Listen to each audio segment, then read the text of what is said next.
So hi, I'm Deshauna Spencer. I am the CEO of kweliTV. We are an internet streaming network. We offer independent films, documentaries, web shows for the African diaspora. I'm really excited to have with me today Terrence Jones. He is the director of Beyond the Passage, a really, really great short indie film that he did. It's won, well, I think it's been a couple of film festivals as well. So I'm really excited to talk to you today about your film. Welcome to Meet the Filmmaker.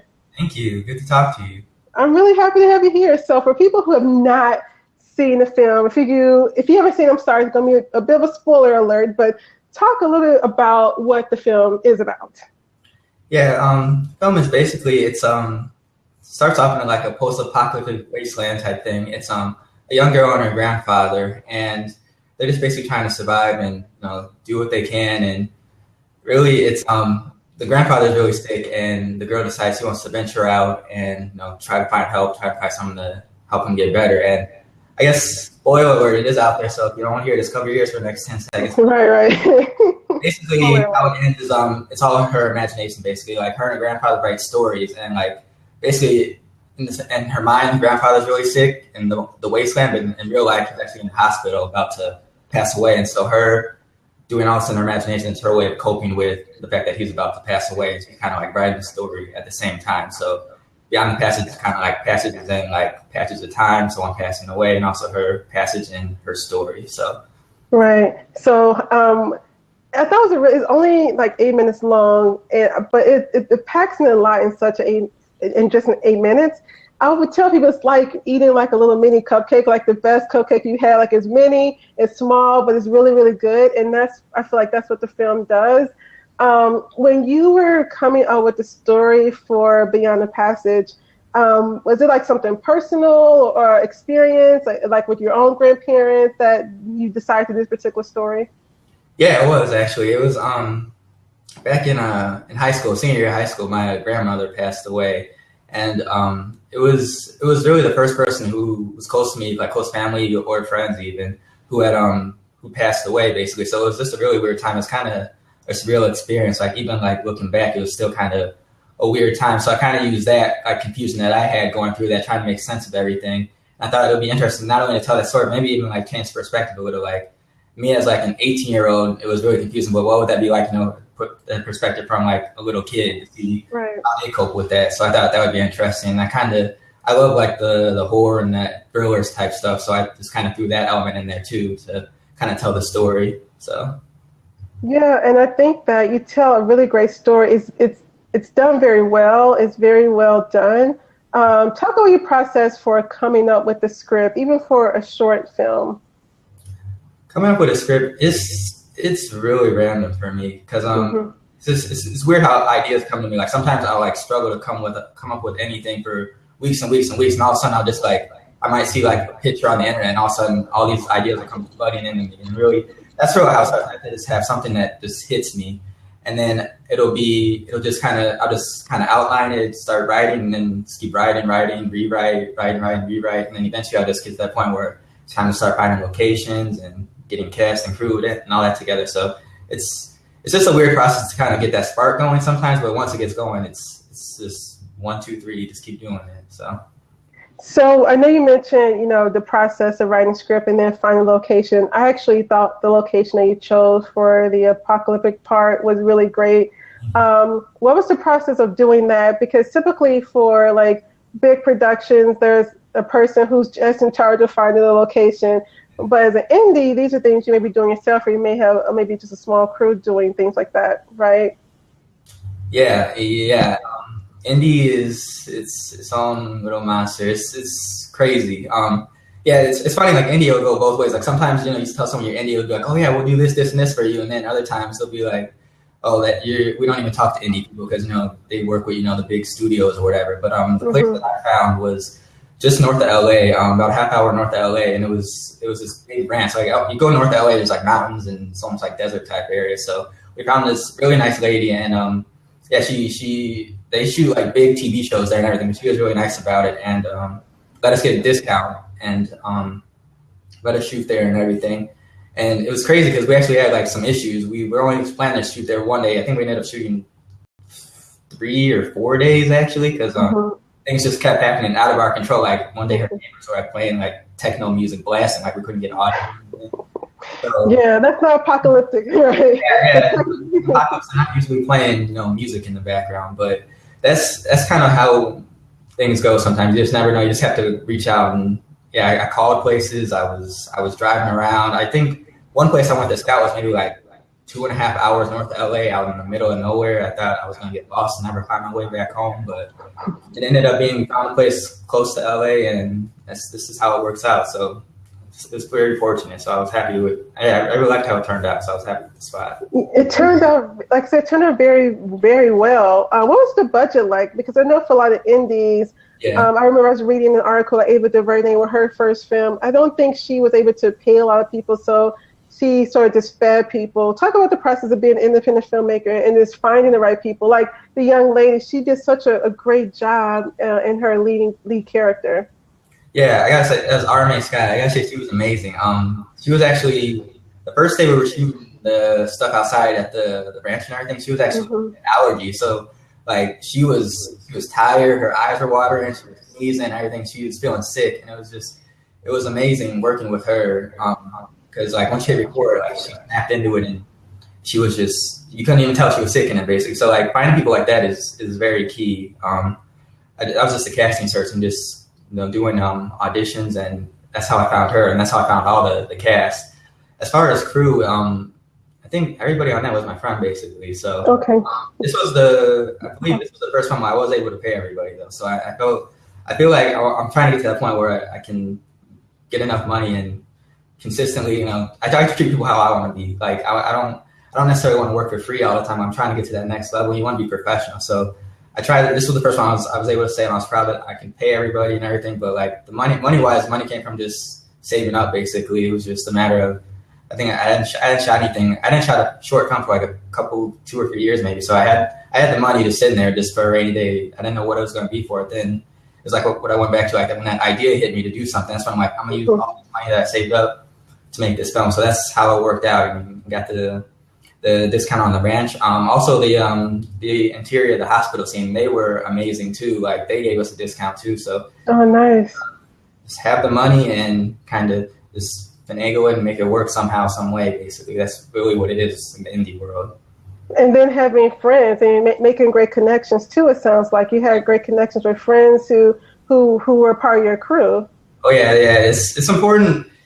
Friends are always helpful, and it's always just to be especially on low budget where like you're either not paying them or it's really low budget. You gotta treat people right. And when you know that 12-hour day all of a sudden turns into a 14-hour, 16-hour, 18-hour day, like I mean, you gotta still be in charge and kind of lead the way, but you know you still gotta treat people right and kind of let them know, hey, I appreciate you helping me out with this. And I think that's the main thing. Is that when I work with people, I try to let them know like they are appreciated, and I feel like that goes a long way. So I think that really helped.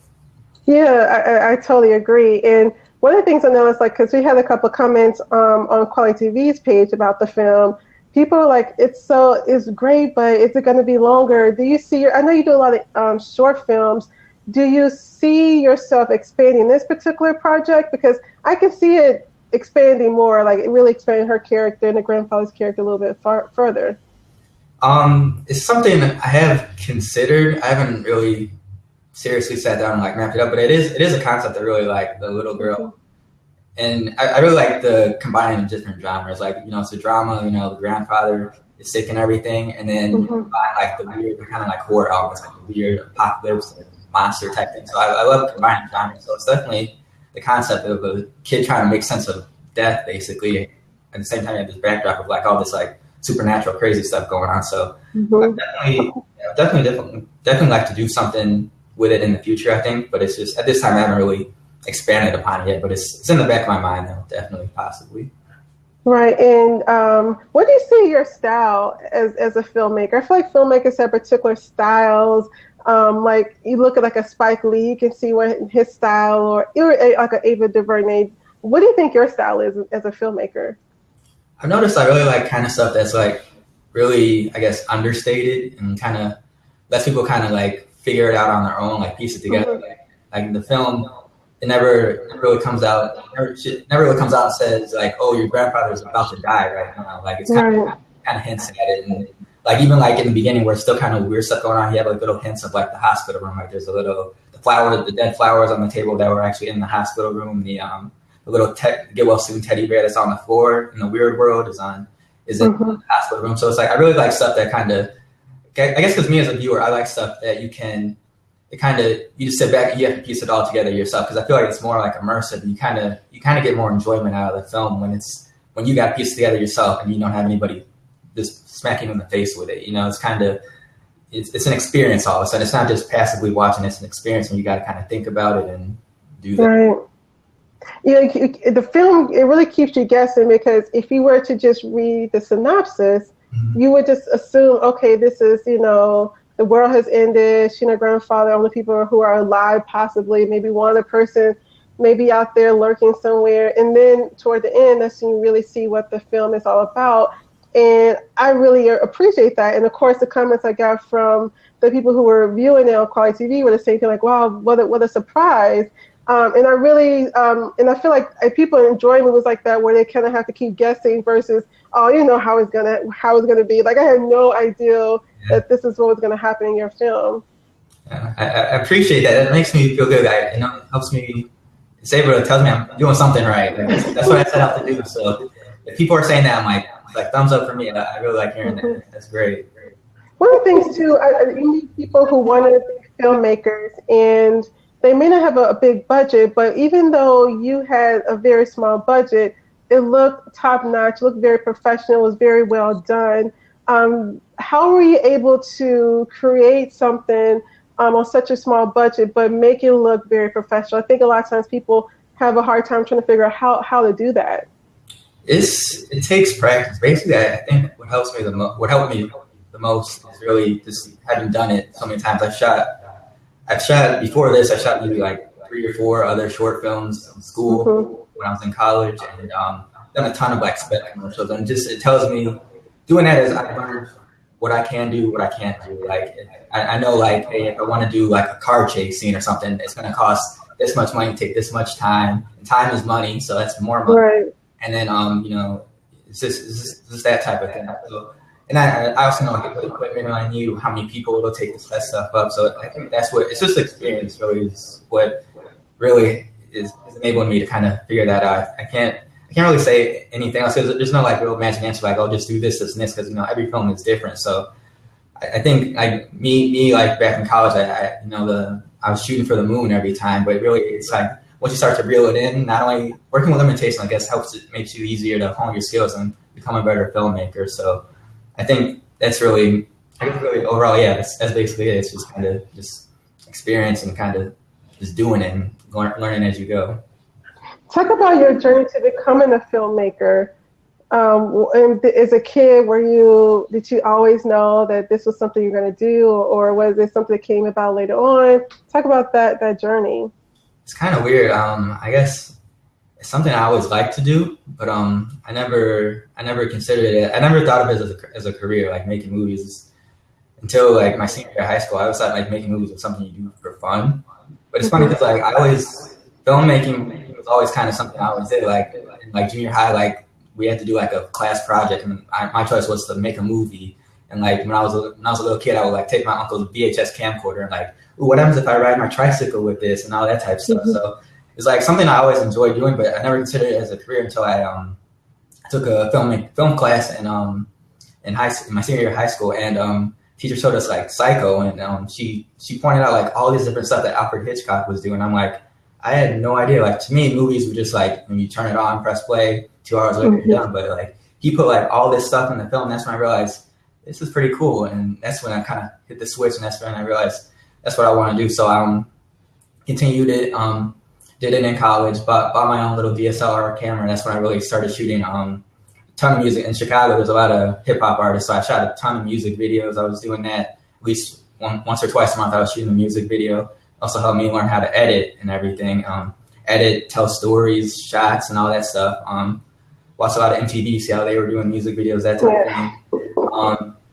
Yeah, and really that's just what it was. And then just kind of watch movies, read scripts. That's kind of how it was. And eventually, once I was done 4 years of school, came out to LA and just started it all over again, meeting new people, working at it, and that's really the process. All it is you're constantly learning. It's always something else that you don't know. So it's fun to learn. It's fun to grow. So I'm enjoying it.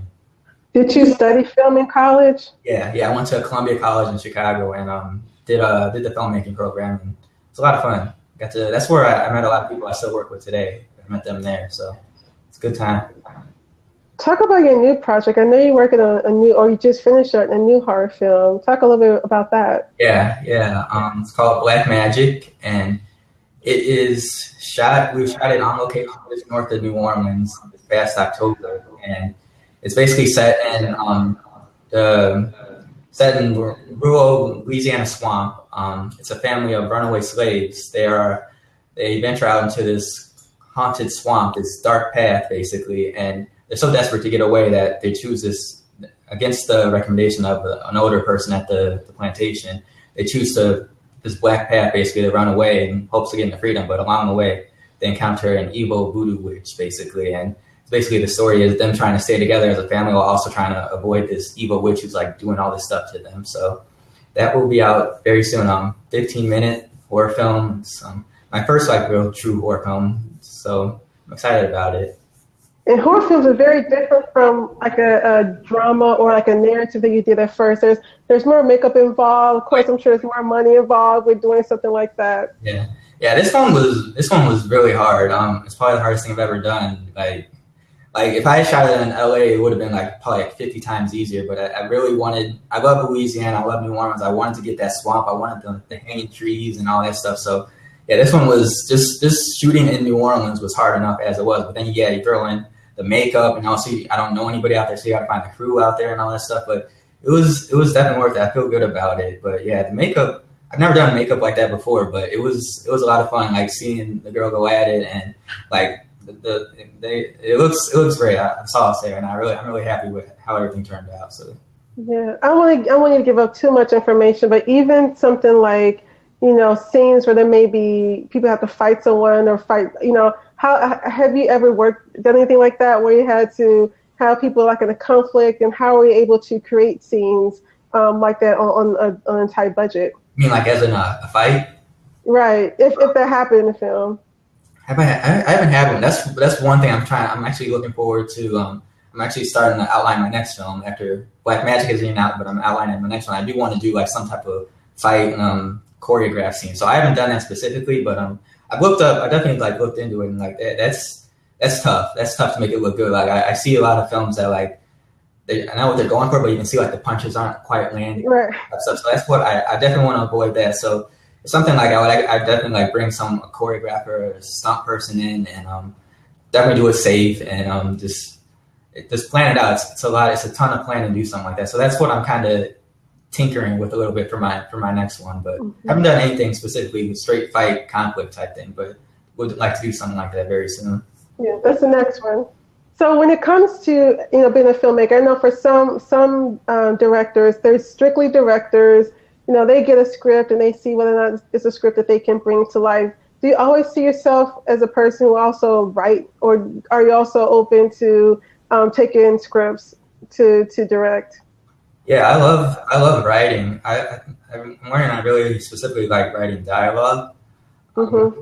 Back in the day, back in college, I wanted to be like that auteur, that Quentin Tarantino, who's like writing and directing all his own stuff and just putting it out there. But I kind of had to be honest with myself as I've gotten older. It's like I love directing. Like that's 100% what I want to do. Like if you told me I could only do one or the other, it would be directing like 11 out of 10 times. So I have to be honest with myself. Like I can't. I'm not that person that can sit down and write every single day and do that. But I do like to write. So I'm kind of like changing gears a little bit and like focusing on doing the spec commercials and films and music videos and doing that. I want that to be first and foremost. But also at the same time, and like I said, I do like writing, and I do want to keep that involved with what I do. So, and then also like as I've done more, I realized I love to sit back and kind of just let other people do their own thing. Like Beyond the Passes, I shot that, and I think it came out good and everything, but it's like it's completely different. Like on Blackmagic, I had a DP and he had a AC, assistant camera person, and like I could sit back and just watch the monitor. I could watch the framing and watch the actor. So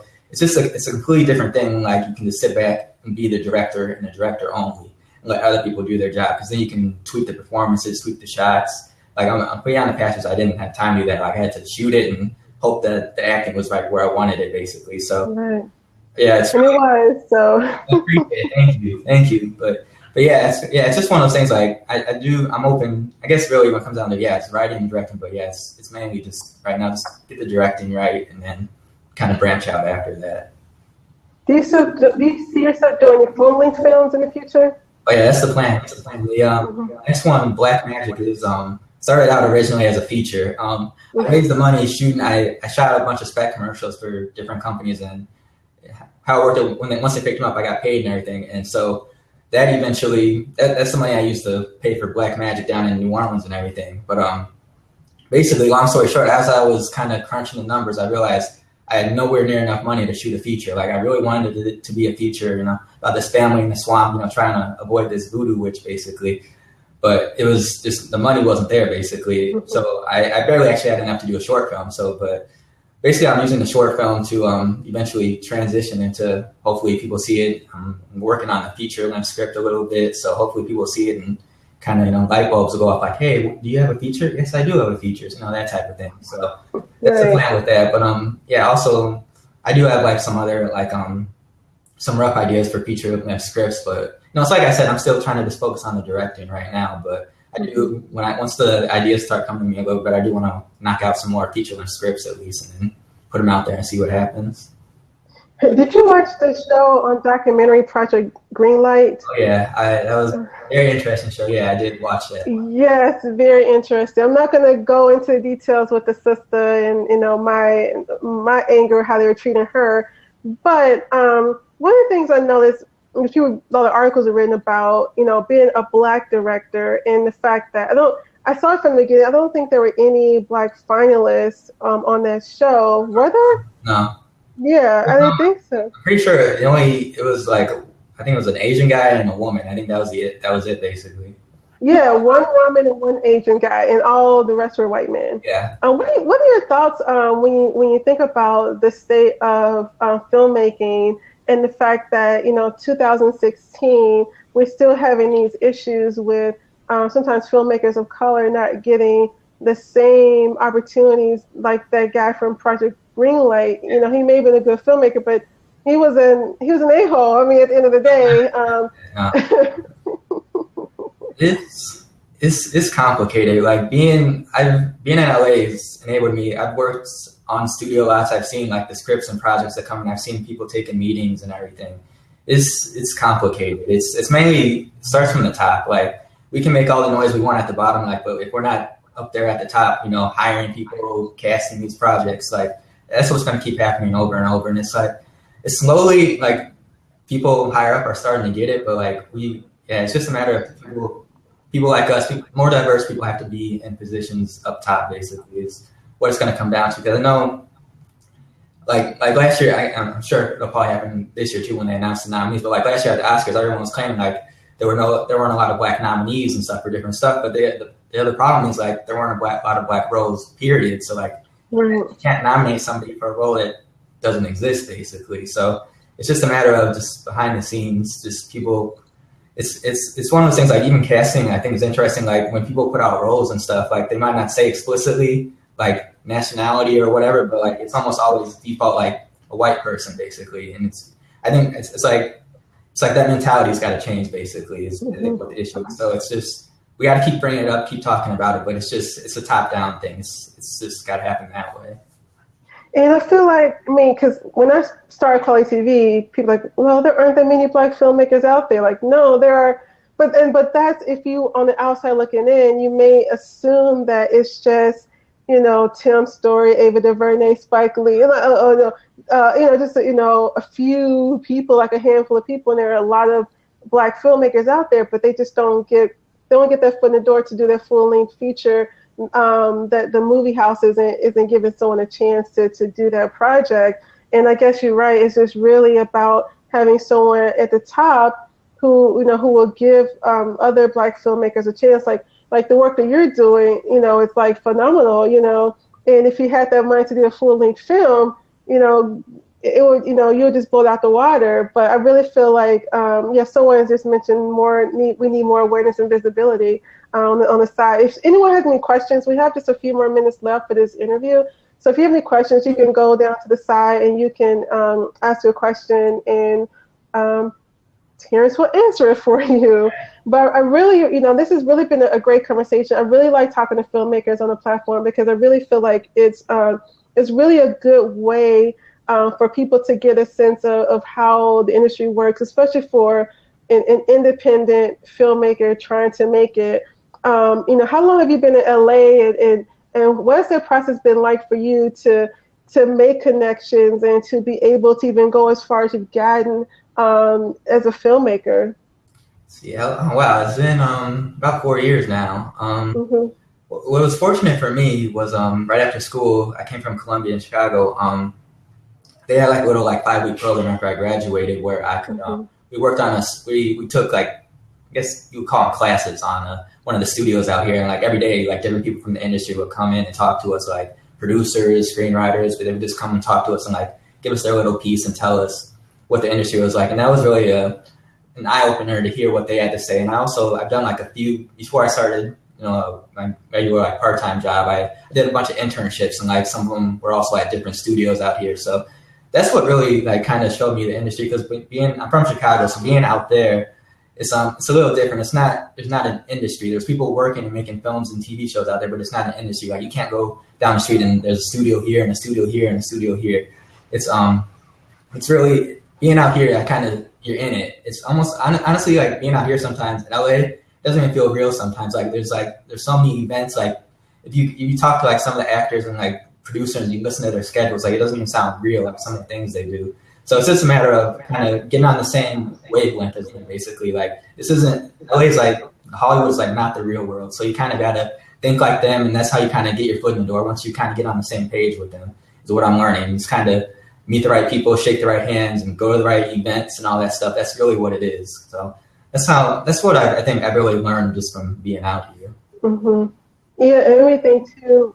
Ava DuVernay, she gave a speech last year at NYU, and she was talking about, I'm not sure you may have heard it, but she was talking about how at first, when she first moved to LA, or after, she wasn't in LA, but when she decided she wanted to be a filmmaker, she was trying to meet people to create a film, and I can take you to lunch, and she realized it wasn't going to happen that way, and she just had to do the work. Yeah. And at the end of the day, you can't rely and wait for someone, especially as an independent, to do the work. Is that kind of how you see yourself, just kind of using your own funds, having your own ideals, and putting yourself out there? That's exactly how Beyond the Passage came about. So like I said, back in Chicago, I would shoot a lot of music videos and type stuff, kind of hone my skills and everything. And that's how I kind of approached it out here. When I first moved to LA, I'm okay, I'm gonna shoot these spec commercials, I'm gonna shoot music videos, and eventually, the artists will come to me and I'll get bigger budgets, bigger jobs. And then working here, I've learned it's a lot of politics. To shoot music videos, you have to know people, and if you can be the most amazing director, but if the label doesn't like you, you're not going to shoot the video. And it's kind of, that's what I really learned being out here. It's kind of like what happened with Ava. It's kind of, you just got to do it yourself. That's why I did Beyond the Past. I got tired of just kind of sitting around. I know, honestly, I've been on some music video sets. I was blown away. Why are you directing this video? Some people, the director literally had no idea what they were doing.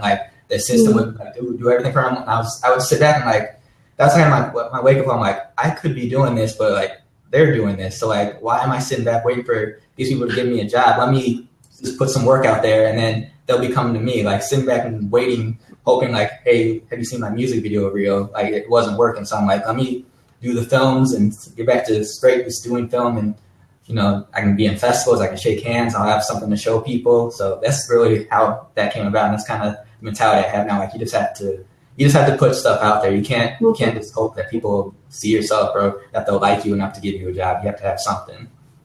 Yeah, I totally agree. When you're filming or anything in your life, I think you really have to put yourself out there. We do have a question from Bison for Life. He says, are streaming services helpful as a young director? I would say so.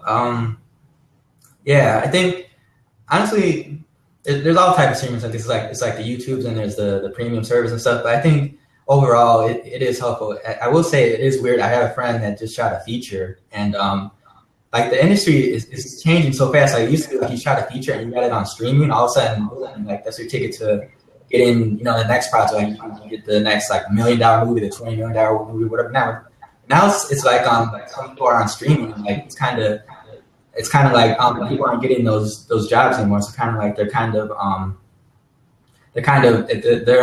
guess basically what the industry is basically changing is what I'm saying. Like kind of like the person that did like Jurassic Park did like one movie, and all of a sudden he's directing a $200 million movie. And really back in the day, it used to be like you get like $1 million movie or $5 million movie after that. So on the one hand, streaming is good to like get your stuff out there and people to see it, but like. But I guess basically what I'm trying to say is I'm trying to get to that next level where I am directing, you know, the big budget movies and stuff. So I love streaming to get my work out there, but now I'm like trying to like change gears a little bit. Like, wait a minute, like if I'm on streaming, normally that's supposed to be the goal, but all of a sudden now it's not like a stepping stone anymore. It's like random people getting these like big time jobs. So I don't know if that makes sense, but like, you know, it's like it's good and bad at the same time, I guess. But like overall, I view it as a great thing. Like I'm happy anybody watches my movie, but it's just kind of one of those things. It's not what it used to be. It used to be like you'd be to the next level after it, but like I'm just, hey, watch my movie. That's all I ask for. Enjoy it. It makes me think too about how things have changed when people's viewing habits, like when it comes to like going to the movies. Like I feel like nowadays people are making these Avengers and all these other type of movies because they feel like that's what people are going to want to watch, versus having these really authentic type of films that it may not bring a lot of people to the box office, but it means something. Do you see the film industry changing in that way? And I feel like now these companies are making films just to get seats filled versus having something meaningful. I mean, that's at least my opinion. Yeah, it's changing so fast. It's like I have no problem. Like I'm the biggest like Marvel fan in the world, but yeah, it is disappointing. Like these companies are making like maybe like $200 million movies a year instead of just making more like $5 million movies, $20 million, like the mid range like dramas, horror films and stuff. Like I feel like the industry's in such a state of change. Like eventually it all kind of even out and get back to like what it should be basically. But yeah, it is tough to kind of sit back and, you know, you're not seeing like the films that are getting funded aren't the films that you necessarily want to make. Like I really would love to make a small like drama, small like thriller type films. Like those are the ones I really like to make, like horror films. But because I'm not interested in making the next Star Wars. I just want to make a little small like family in a haunted house or something. You know, I love stuff like that. So I'm hoping eventually it evens out. But yeah, it's so weird right now. So we'll see. It's changing very quickly. Yeah, I totally agree. So before we go, because we are out of time, again, how can people like find you and learn more about what you're doing so they can keep up with all your great work? Oh yeah, my main website is 1580. That's my company, 1580 Films, and that's FIFTEEN80.com, 1580. I basically Twitter, I think Twitter and Instagram is all the same. Terrence A. Jones. That's where I kind of social media keep up with everything. That you can find that on 1580.com also.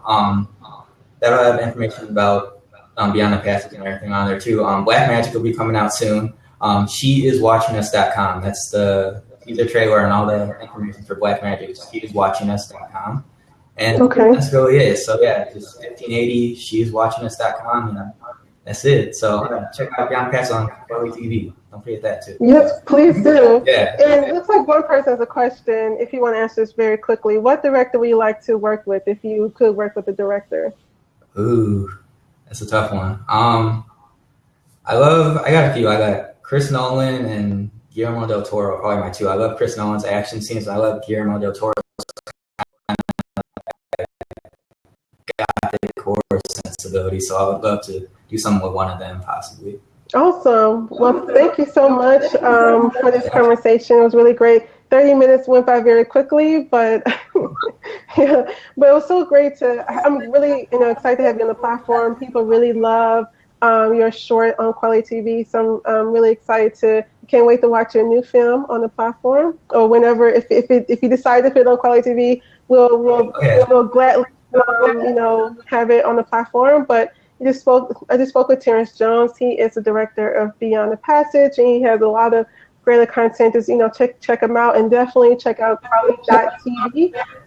We have about 140 films on the platform right now. We're working on an ambassador program. So if you're interested in learning more about that, just visit our website. And until next week, or actually 2 weeks, we're going to talk to another filmmaker. So have a good night, everybody. All right, thank you. Thank you.